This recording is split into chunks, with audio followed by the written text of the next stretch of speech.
if you're willing to do the math for a perfect passive solar house, you can have a house that is entirely heated and cooled by natural processes, anywhere from the Arctic Circle to the Antarctic Circle, and have 95% to 98% of all of your heating and cooling come from natural processes, without having to spend money beyond the design and build of the house itself. There are exceptions to this rule. There are places where it's just too darn cloudy to be a good passive solar site. But those sites are actually rarer than you'd think.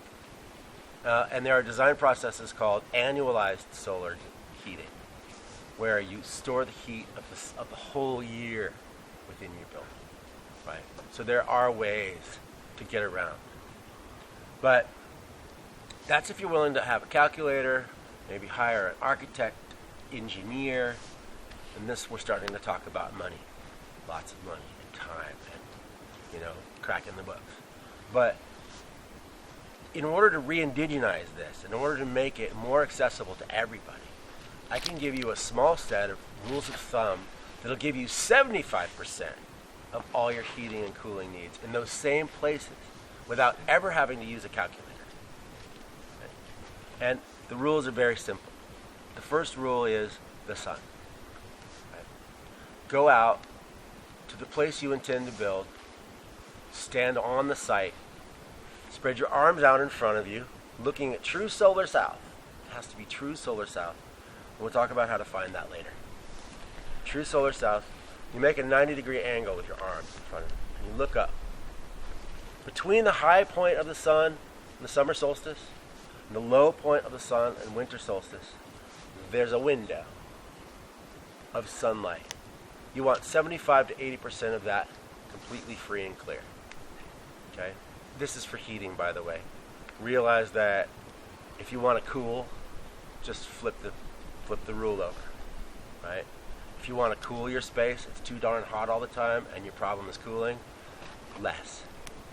50%, 30% of sunlight. Right?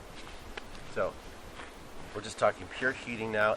75 to 80% of that window, free and clear, no trees in it, just sunlight, clear sky. Second rule, slope. In order of preference, you want a south-facing slope, southeast-facing slope, east-facing slope, a southwest-facing slope, a north-facing slope, northeast-facing slope, northwest slope, and last but not least, the west-facing slope. The west-facing slope can overheat you in the summertime. North-facing slope can overcool you in the wintertime. South-facing or southeast-facing slope are your preference. East-south will give you a good more thing if you're heating. That's the second rule. Third rule is aspect of the house. When you build your house, you want to build the house really long on the east-west axis and really short on the north-south axis, right? That way, the sunlight can come into your building and reach all the way to the back. And you're presenting the widest face of the house to the sun. If you're cooling, 90 degrees, the opposite, right? You want the walls to be as long as possible and as tall as possible in the south, and the opposite in the north. More surface area to bring in the sun, less surface area to lose heat.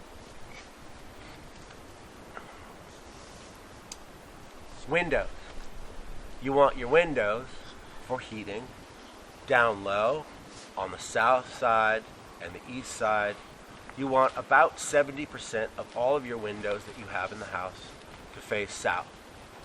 You want 20% to face east, and the last 10% everywhere else.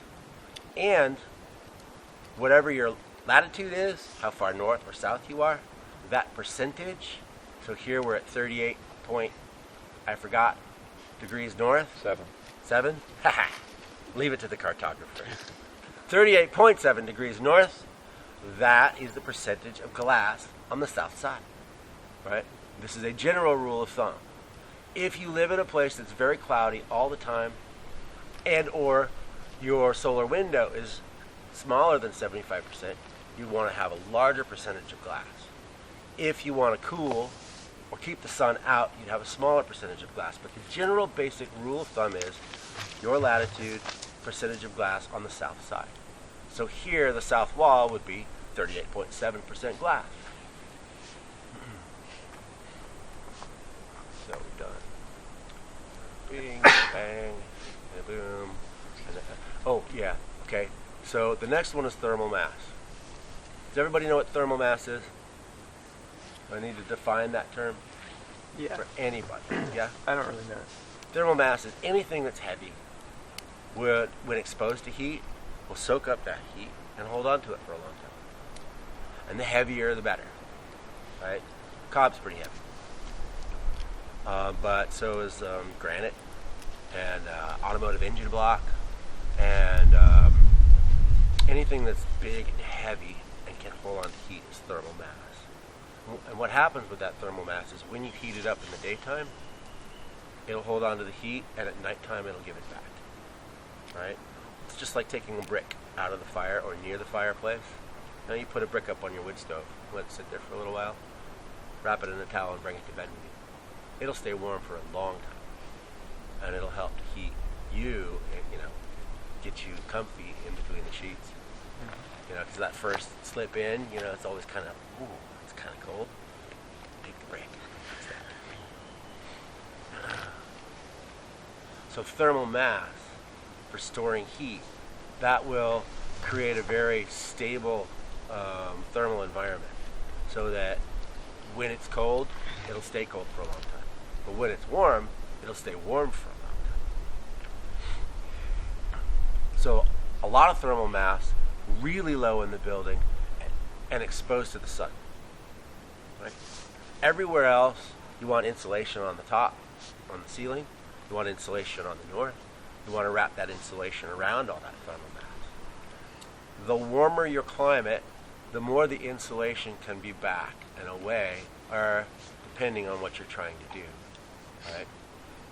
If you live in a place like Minnesota, where it gets 40 degrees below zero, you probably don't want a lot of cob exposed to the weather, because thermal mass, while it is your friend, it will hold on to the temperature that it's got. If it's exposed to cold, it'll stay cold. If it's exposed to heat, it'll stay hot.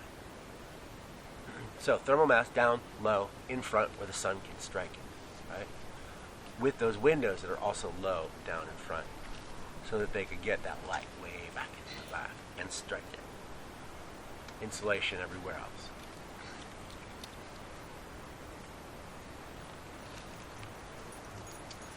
I think that's the main thing.